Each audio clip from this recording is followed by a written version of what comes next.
मित्रों, आज एक बहुत अहम प्रश्न हमारे पास आया है। यह प्रश्न है तो आम, किंतु इसका आज तक सही से उत्तर नहीं पता चला, तो इसलिए यह बहुत अहम हो जाता है। तो हमने विचार किया कि इसका उत्तर जरूर देना चाहिए। तो प्रश्न है कि हमारे धर्म में लहसुन प्याज क्यों वर्जित है। कुछ लोग कहते हैं कि इसे खाने से मुख से दुर्गंधी आती है और भगवान के भजन पाठ में दुर्गंध को अच्छा नहीं माना गया, इसलिए हमें लहसुन प्याज नहीं खाना चाहिए, और यह तामसिक भी होता है। देखिए, लहसुन प्याज जब कच्चा होता है तभी उससे स्मेल आती है। भोजन में पकाने पर उसमें स्मेल नहीं रहती, तो फिर क्या पका हुआ खाया जा सकता है? तो ऐसी बात नहीं है। वैसे भी यदि दातुन ब्रश कर ले तो उससे स्मेल चली जाती है, तो क्या खा करके दातुन ब्रश करके भगवान का नाम लिया जा सकता है? तो यह सब बातें नहीं है। तो आप यहां एक लॉजिक को समझिए। जो हमारा जैन समाज है उनमें लहसुन प्याज बिल्कुल वर्जित है, वह छूते तक नहीं। क्यों नहीं छूते? उनका एक स्लोगन है, अहिंसा परमो धर्मः, अर्थात जो अहिंसा है वह परम धर्म है। तो जो उनका मानना है कि जो लहसुन प्याज है उनमें जीव होते हैं, तो वहां पर जीव हत्या का दोष आ जाता है, इसलिए वह लहसुन प्याज नहीं खाता, ऐसा उनका कहना है। और यह कहना सही भी है उनका, लेकिन उसमें थोड़ी सी एक कमी है। वो कमी क्या है, आज हम उस पर विचार करेंगे। देखिए मित्रों, शास्त्रों का कहना है कि किसी भी जीव की हत्या पाप है। तो प्रश्न उठता है कि जो हम फल फूल अनाज वगैरह खाते हैं, तो क्या उससे भी फिर जीव हत्या का दोष आएगा? तो शास्त्र कहते हैं आता भी है और नहीं भी आता है। तो अब आप सोच रहे होंगे कि यह दो प्रकार का वचन कैसे? तो यहां पर आज आपके सामने दो बातें निकल कर आएंगी। एक तो लहसुन प्याज क्यों नहीं खाते वह, और दूसरा क्या शाकाहारियों को पाप लगता है। ये दो बातें आज आपको पता चलेंगी। जो पेड़ पौधे वृक्ष घास फूस है ना, उनके प्राण उनकी जड़ों में होते हैं, इसलिए इनके फल फूल सब्जियां या शाक वगैरह खा भी लें तो भी कोई पाप नहीं होता।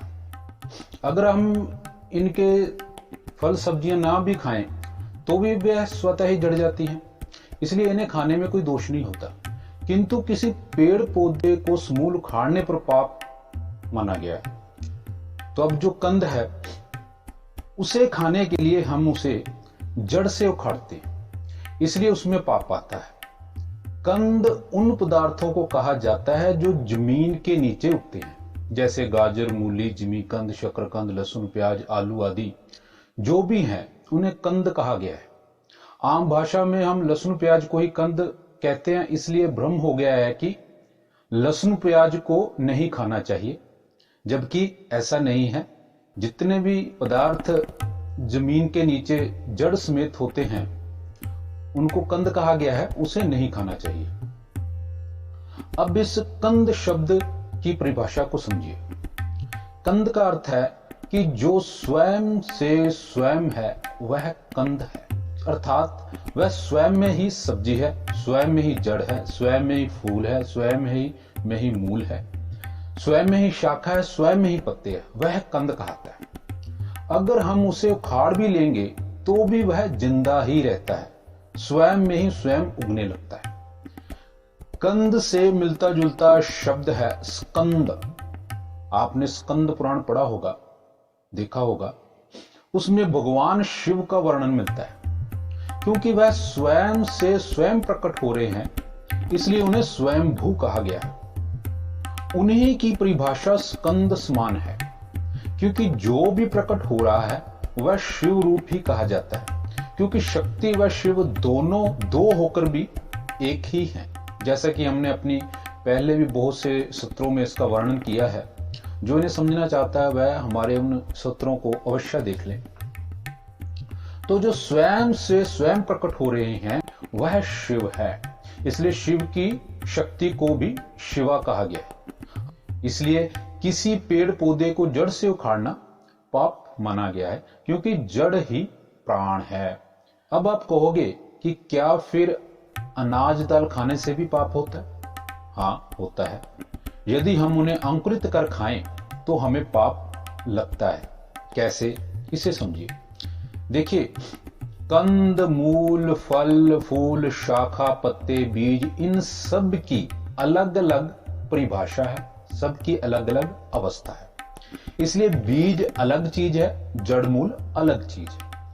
जब वह मूल होता है तब वह बीज नहीं कहता, और जब वह बीज होता है तब वह जड़ मूल नहीं कहता।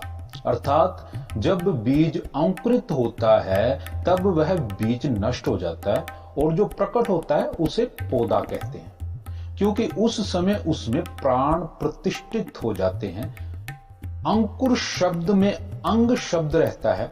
जो अंग है वह ही जीवित है, क्योंकि अंग को ही शरीर कहा गया, और उसमें प्राण होने से उसको नष्ट करने पर प्राण हरने का दोष आता है, इसलिए हमें पाप लगता है।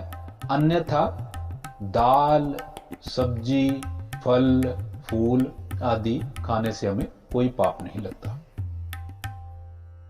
तो इस तरह से उत्तरोत्तर बड़ी बारीकी से धर्म और अधर्म की समीक्षा हमारे शास्त्रों में करी गई है। तो अब आप सोच रहे होंगे, तो फिर क्या हम लहसुन, प्याज, गाजर, मूली यह सब खाना बंद कर दें? है ना, प्रश्न आएगा। देखिए, जो हमारी खान पान की जो चीजें हैं उनको दो भागों में बांटा गया है। एक औषधि, दूसरा भोजन। जो भोजन है उसको सोच समझ कर खाना चाहिए कि हमें वो कैसा लेना है, उसमें पाप पुण्य की बात आ जाती है। जो औषधि है उसका कोई पाप पुण्य से लेना देना नहीं होता, क्योंकि जो रोग को मुक्त करे उससे बड़ा पुण्य नहीं होता। तो धर्म अधर्म की यहां पर समीक्षा होती है तो वहां पर आ जाता है अहिंसा परमो धर्मः, धर्म हिंसा तथैव च।